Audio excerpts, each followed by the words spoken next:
ನಮಸ್ತೆ. ಚಿಂತಾಮಣಿ ನ್ಯೂಸ್ ಕನ್ನಡ ವೀಕ್ಷಕರಿಗೆ ಸ್ವಾಗತ. ಚಿಕ್ಕಬಳ್ಳಾಪುರ ಜಿಲ್ಲೆ ಚೇಳೂರು ತಾಲೂಕು.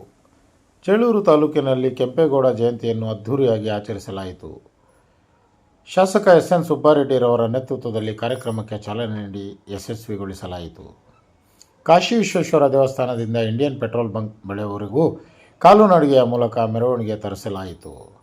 ಸುಮಾರು 20 ಬೆಳ್ಳಿ ರಥಗಳೊಂದಿಗೆ, ಹೂವಿನ ಪಲ್ಲಕ್ಕಿಗಳೊಂದಿಗೆ ಹಾಗೂ ವಿವಿಧ ಬಣ್ಣದ ಹೂವುಗಳಿಂದ ಬೆಳ್ಳಿ ರಥಗಳನ್ನು ಅಲಂಕರಿಸಲಾಗಿತ್ತು. ವಿವಿಧ ಹಳ್ಳಿಗಳಿಂದ ಜನರು ಆಗಮಿಸಿ ವಿಜೃಂಭಣೆಯಿಂದ ಪಟಾಕಿಗಳನ್ನು ಸಿಡಿಸಿ ಆಚರಣೆ ಮಾಡಲಾಯಿತು. ಕಾರ್ಯಕ್ರಮದಲ್ಲಿ ಡೊಳ್ಳು ಕುಣಿತ, ವೀರಗಾಸೆ, ಆಂಜನೇಯ ವೇಷ ಭೂಷಣಗಳನ್ನು ಮನೋರಂಜನೆ ಮಾಡಲಾಯಿತು. ಈ ಸಂದರ್ಭದಲ್ಲಿ ಸಾಹುಕಾರ್ ಶ್ರೀನಿವಾಸ್, ಶೇಖರ್ ರೆಡ್ಡಿ, ಎಚ್.ವಿ. ನಾರಾಯಣಸ್ವಾಮಿ, ವಿವಿಧ ಸಂಘಟನೆ ಕಾರ್ಯಕರ್ತರು, ಮುಖಂಡರು, ಗಣ್ಯರು ಹಾಗೂ ಹಿರಿಯರು, ಕಿರಿಯರು ಹಾಜರಿದ್ದರು.